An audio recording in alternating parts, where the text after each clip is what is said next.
Just need to make sure it gets a firm grip on the wire, and just so I don't lose it, I shall put this one back into this tool. Don't especially like using these replaceable tips. I actually prefer the pens, like the spoon shader I'm using here, which is a solid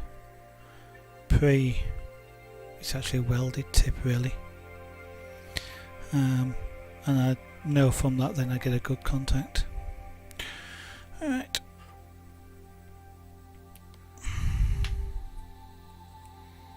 see if this pen works better. Yep. Okay, that looks like it's working better.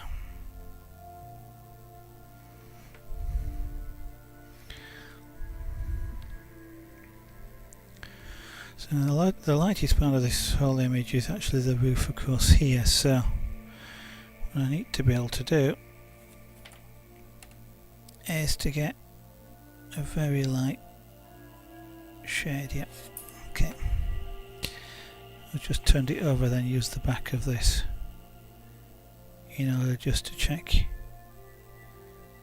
the temperature of the shader here, because if it's too heavy or too high then it's kind of too late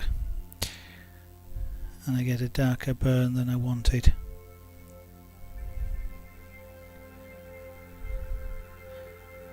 Now I'm new to using a flat shader. I've been using a spoon shader for quite a long time now, and using a flat shader is a different technique, especially for getting a very smooth, even burn across large areas.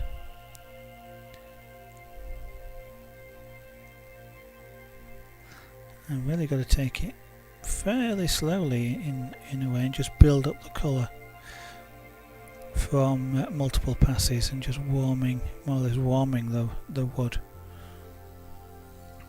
Otherwise what will happen is I'll get streaks and I won't actually be able to make it look like a single continuous colour.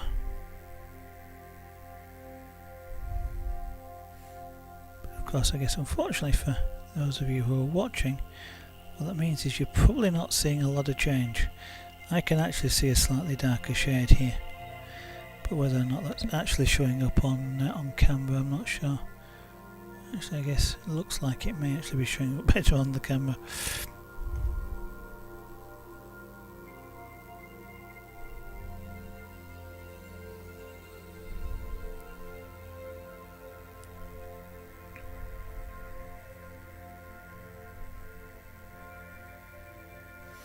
Feel free to say hello if you want to do so. You don't have to.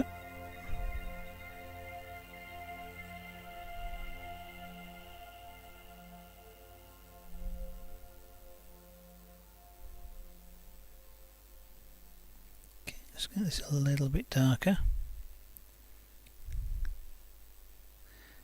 And bring it down the roof.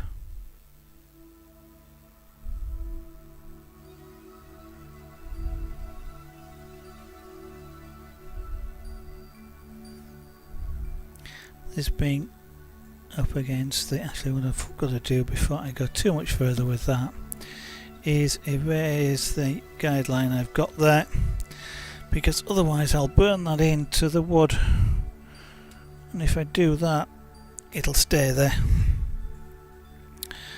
and I don't want that to happen.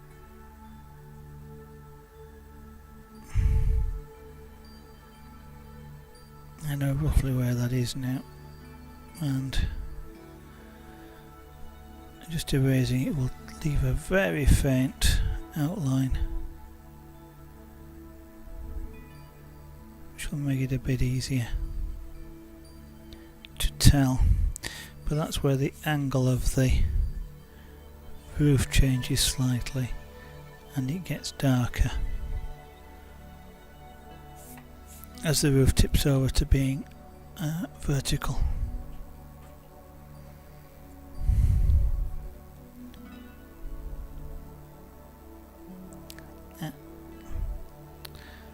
Now you might see a dark spot there, and that's one of the problems of leaving the tip not on the wood.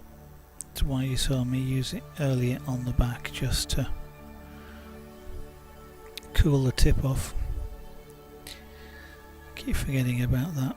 One of the tricks I normally do is just blow on the tip just before I put it down, just to remove some of the heat so you don't get an instant burn like that.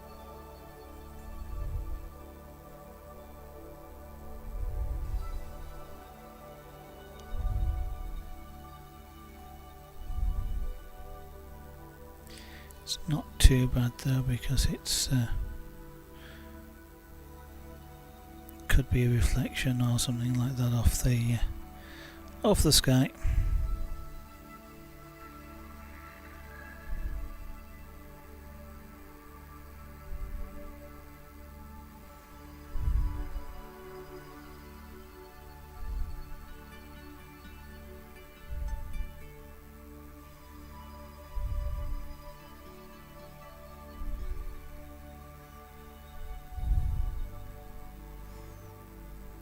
Just doing here is just going down where that line was before, and just putting in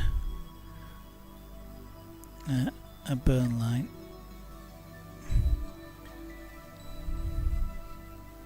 so that I know where the transition is.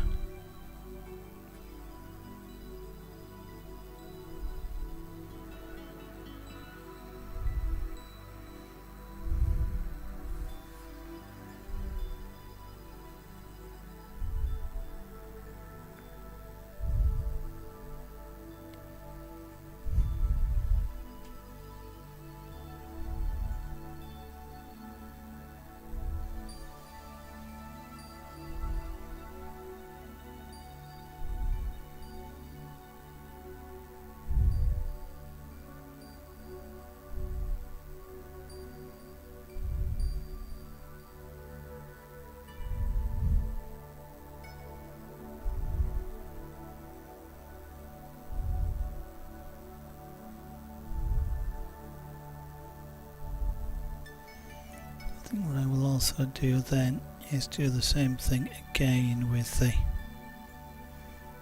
next dotted line I've got down in here, which also indicates another bend in the roof.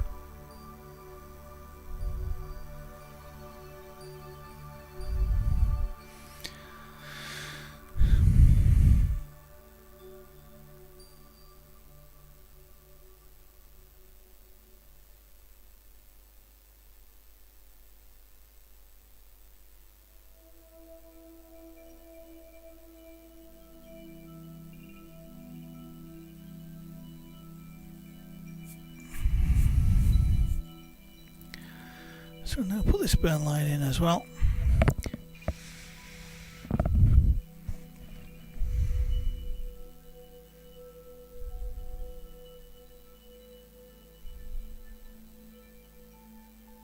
Okay, and this again goes darker, so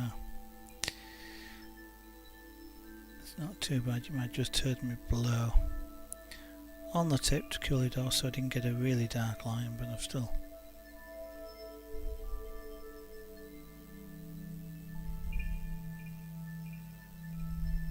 got to be careful.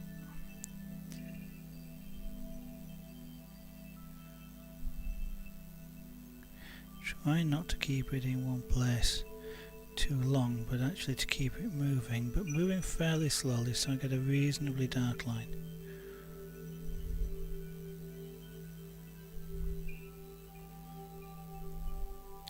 Across this whole piece I probably won't get more than about 4 or 5 different shades.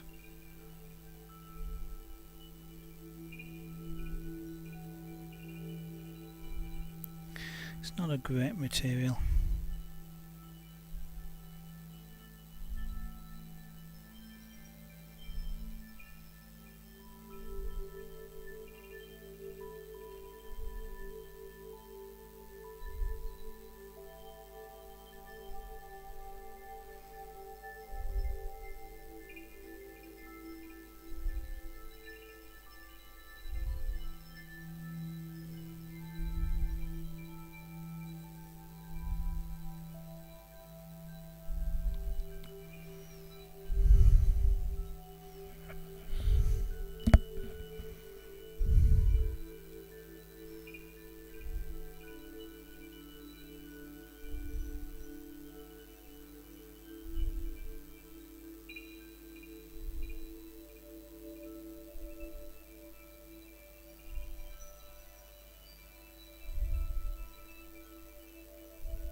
And there is almost a relief edge all the way down the locomotive here on the edge of the roof, which allows me to outline it.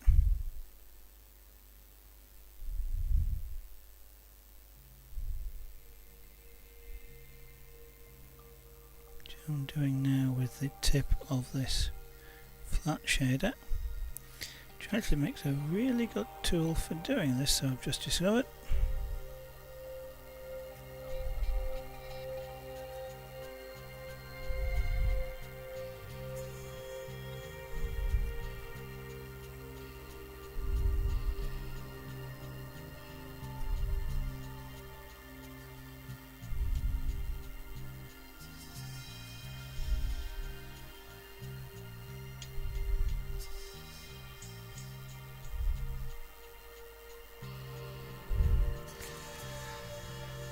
Right, now let's start to fill in this whole area. Let's do this a little bit down here. It's a relatively dark area. Or darkest, it's the darkest area of the whole roof.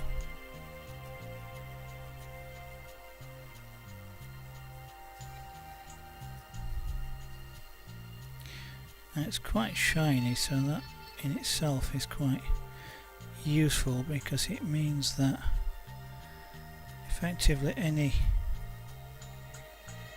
lack of consistency across the area can almost be read as reflections of the shiny paintwork.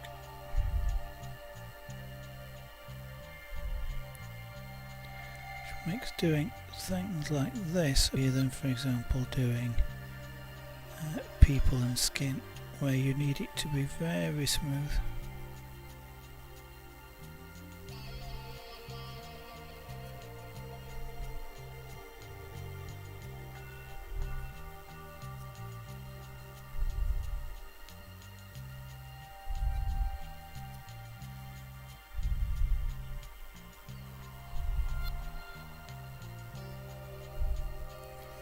Now effectively all I need to be able to do here is to make the three sections of the roof distinguishable from each other, so that you actually see the curve.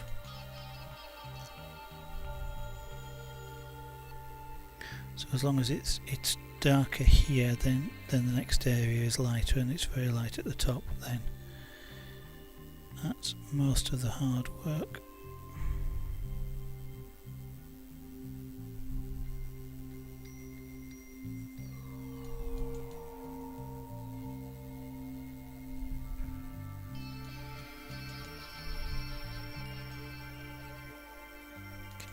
It's a bit darker, I think, which basically means going over it again.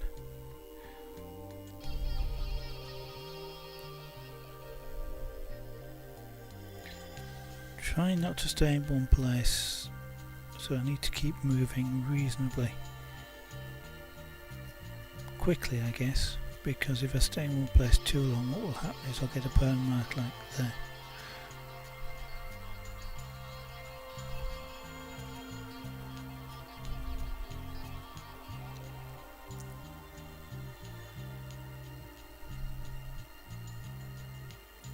The other thing I'm going to be careful of is actually, as I move backwards and forwards, not starting and ending in the same place, because if I do that, again I'll get a dark area, because if you actually stop, then you're applying more heat. So I'm kind of doing like an aircraft landing and taking off, lifting it off the wood before I actually stop moving.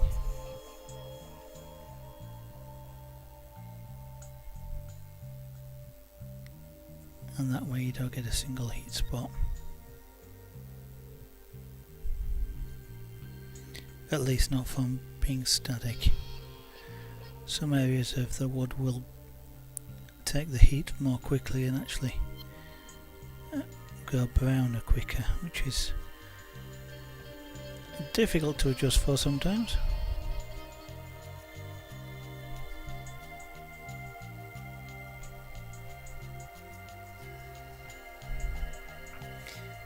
any questions, feel free to ask them.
This is actually a practice piece. I've only just recently bought this shader tip which I'm using on this pen here, and I've not really used it a great deal since having got it, and so what I'm effectively doing here is just learning how it's used, or how I can use it, and how well it works for doing things like this, and how well it gives me a nice smooth shade, which is what I'm looking for with this sort of tool.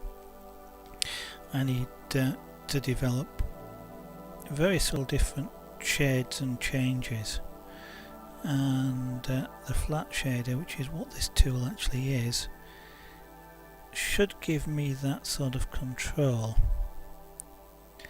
But one of the things you have to learn in using these is basically things like how hot it is, how fast you have to move it at any given temperature, and just basically how it reacts.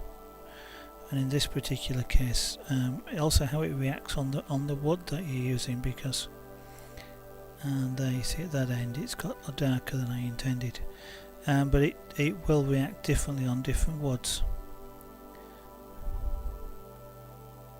And that's one of the hard things, because whilst you can actually erase pyrography, some surfaces are not that easy to erase on. This is a difficult surface to erase on, because it will actually show any attempts to erase,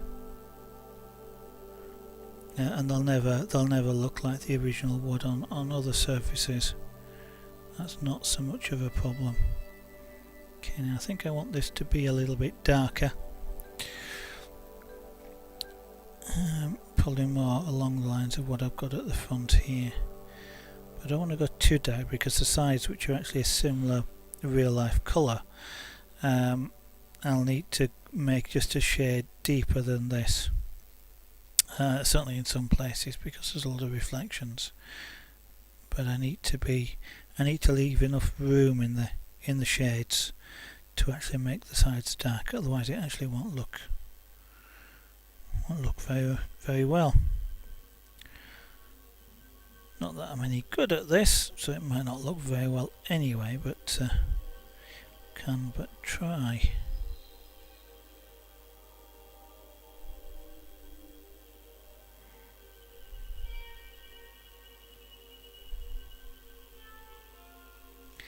I find pyrography to be a very interesting art medium, if not an actual art form, but not too many examples of it around.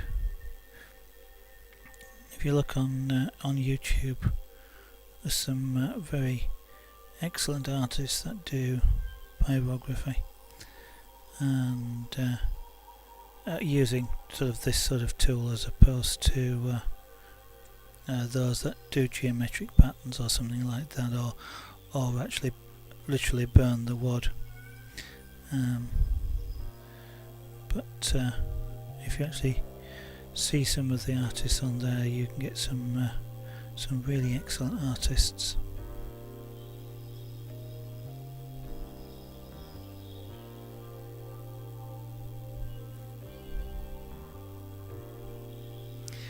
Okay, let's come up and do the layer above. This now needs to be lighter. It's shaded. It's a lighter shade. It is, of course, pointed more at the sky.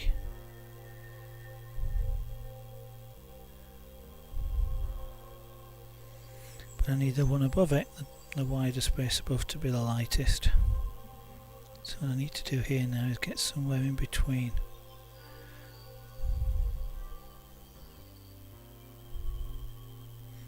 So what I'll do is just give it a light colour, and then once I've given it a light colour, I'll go over the top and then darken this one again afterwards.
Okay, this has got a light colour to it. I'm just going to make it slightly darker.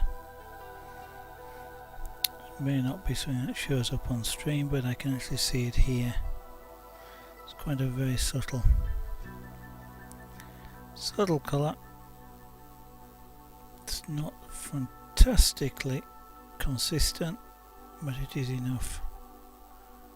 So I just need to do is just darken it slightly.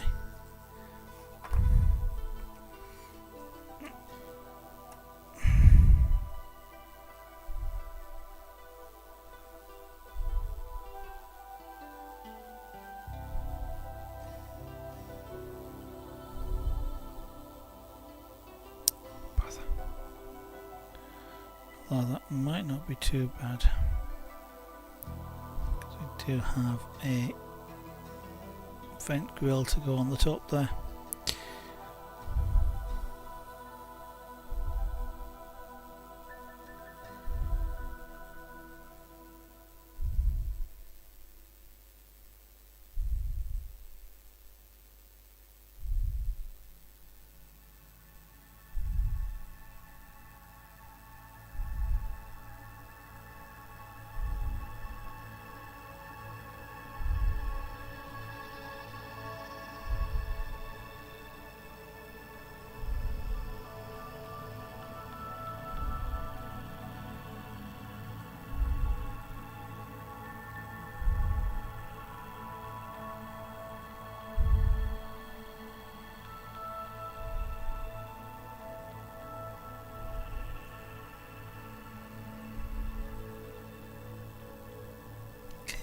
What I do now is darken this middle section.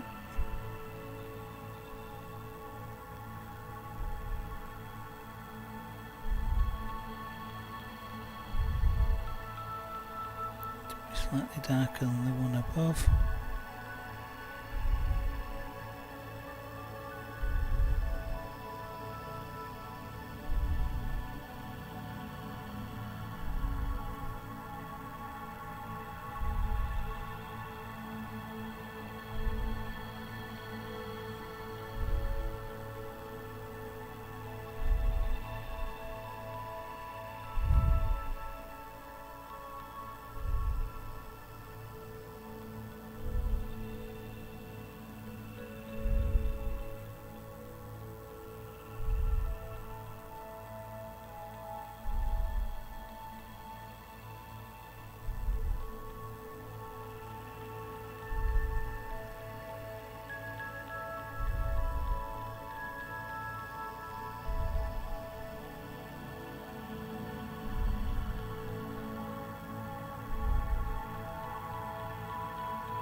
Ooh. Get quite hot doing this.